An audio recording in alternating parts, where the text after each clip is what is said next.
Hi, this is Wayne with Bassador Woodworking. Today's project is a shop infrastructure one. I have been using the lathe a lot more recently, and one thing that has been a constant limitation using this lathe is that I only have about 8 inches here on my tool rest.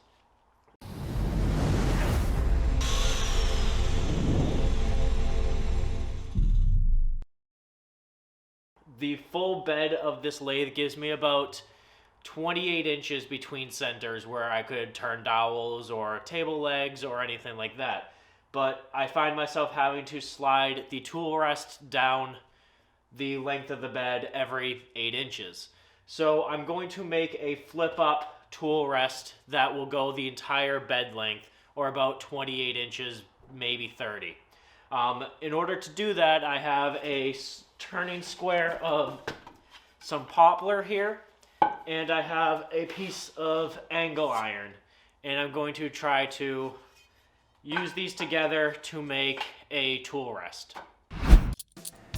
To begin, I get rid of anything on the front of the lathe stand that would get in the way of the tool rest.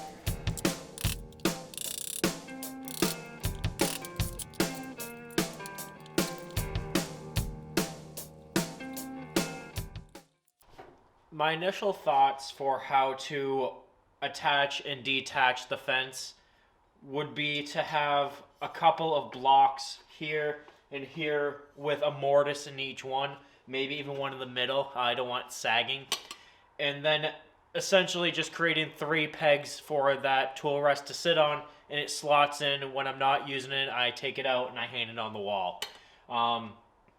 Growing up, my father's garden had rails that worked very much in the same way, and they were plenty sturdy enough for us to always be climbing over them, so I think this will be more than sturdy enough.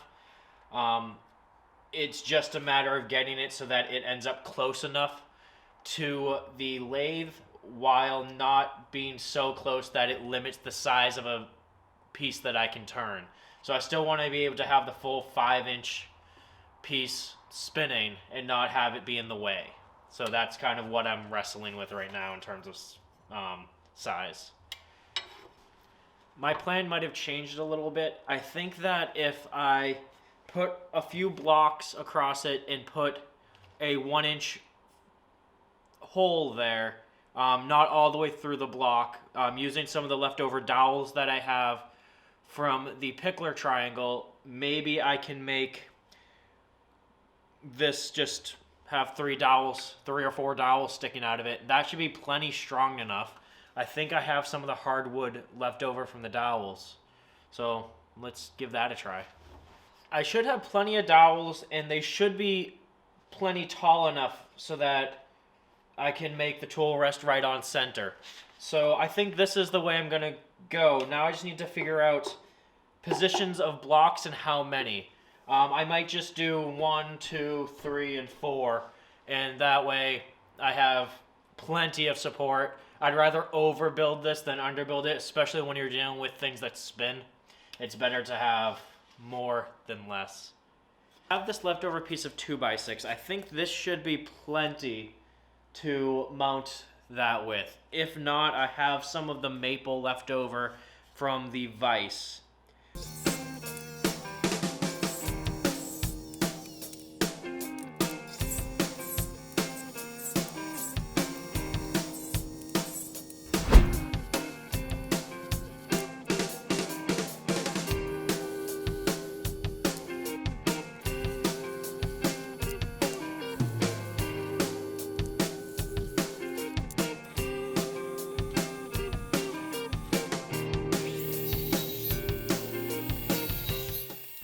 I get a nice positive connection with my dowels in the Forstner bit holes.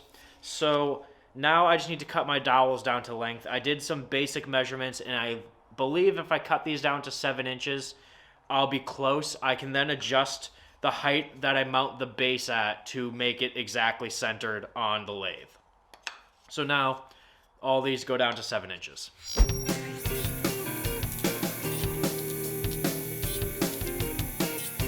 I use the belt sander to taper one end of the dowel to make it easier to index into the base.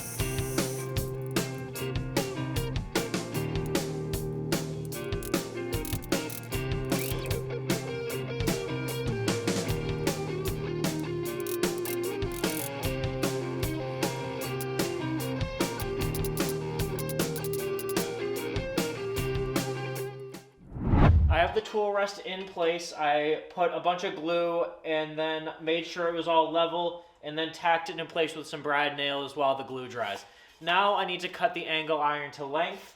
So that means I get to use the power hacksaw, which I never get to do, so this is kind of exciting.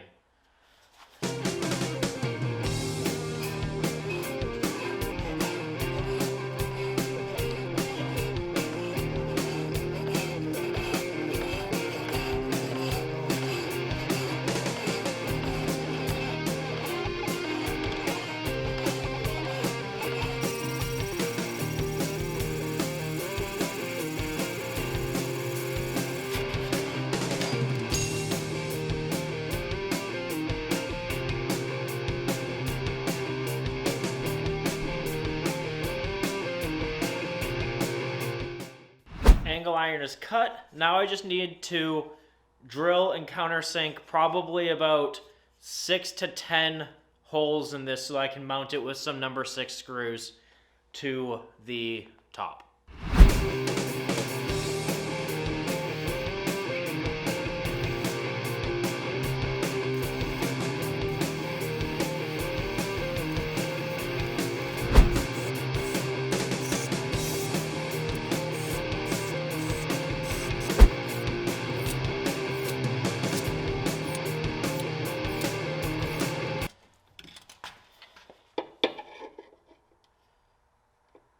That's perfect.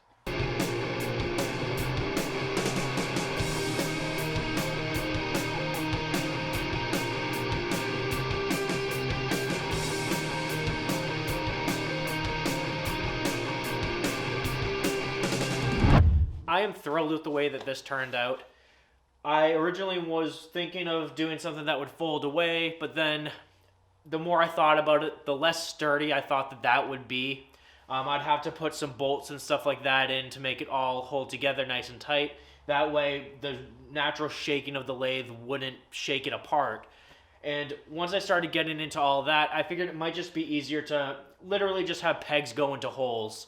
That way this thing can shake all at once, but gravity's going to keep this in that slot. So I'm really happy with the way it turned out. I measured and I'm exactly on center at the top of this for both the headstock and the tailstock. So this couldn't have come out any better. It slides right out when I want it to go away, and then I can just hang it on the wall, and when I need to use it, slot it right back in.